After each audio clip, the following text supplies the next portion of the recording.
So a couple key numbers that I want to point out for you. In the first quarter of 2026, first quarter of 2026, based on this new report that was released by the Federal Reserve Bank of New York, is finding that across all of the credit card debt that is out there across the entire country, which is collectively $1.25 trillion, that 13% of that collective debt is delinquent at least 90 days. 13% of it. Now you might be thinking, 13%, that's not too bad, right? Well, it's actually really high, considering this. Going back to 2010, as we came out of the great financial crisis, that topped out at a delinquency rate of 13.7% of collective credit card debt at that time. We're now currently sitting at 13% as of the first quarter of 2026. It's a bad situation. Now, here's what also is really bad. As you see in this article, check this out. The average household has $11,169 of credit card debt. It's a lot of money. $11,169 of average credit card debt, meaning some people have way more, some people have way less. But either way, that's the average across the board. Now remember this much. It was not that many years ago when the average household had a little over $7,000 in credit card debt. So we've gone up by about $4,000 in credit card debt, literally in the last handful of years.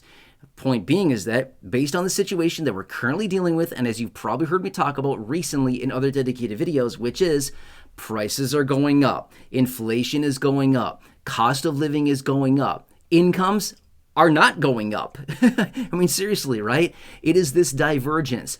Everything is costing more, prices are going up, inflation is the highest that we've seen it since early 2023, nearly 3.5 years ago at this point, right? Approaching 3.5 years ago, highest inflation we've seen. Based on some of the other data, we know that this inflation will continue to go higher. I've made that very clear. It's going to get worse before it gets better.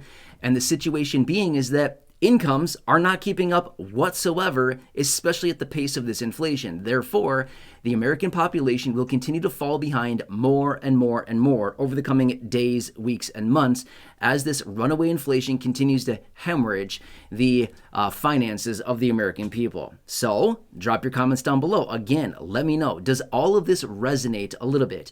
Do you feel like, oh yeah, this actually makes a whole lot of sense. Expenses are going up, incomes are not keeping up. Doesn't really seem like an equation that really turns out to be a profitable one or an ideal situation for the people when this whole situation plays out. Exactly. That's exactly what we're talking about right here. And as inflation continues to go up, what that simply means is that we need to spend more money to maintain our lives or to do whatever we need to do.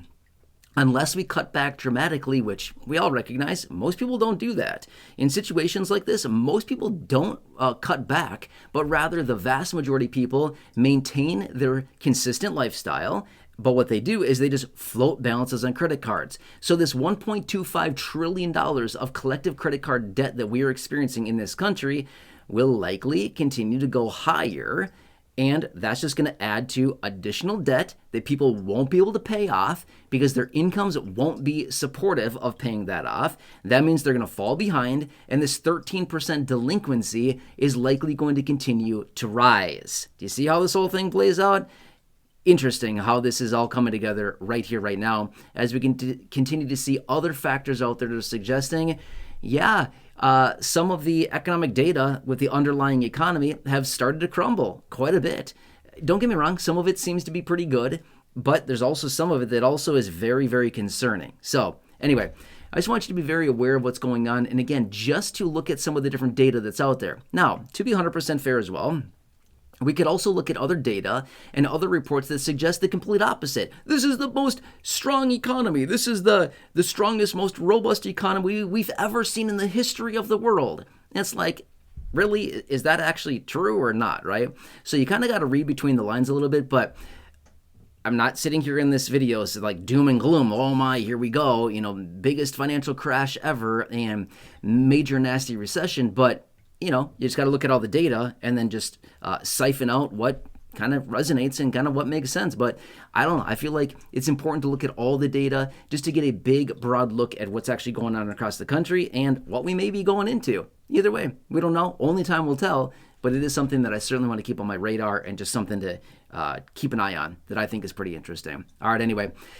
Again, if you're turning 65, if you're retiring, if you need to enroll in Medicare, your initial enrollment, if you have a special enrollment period opening up, if you're already on Medicare, whatever it happens to be, write this phone number down, take a picture, take a screenshot. Phone number's right here on the screen for you, 844-731-4987. Again, that's for Chapter Medicare. I partnered with them about a year and a half ago to bring free Medicare help to those of you in this community. They've already helped multiple thousands of you save collectively nearly $3 million. They've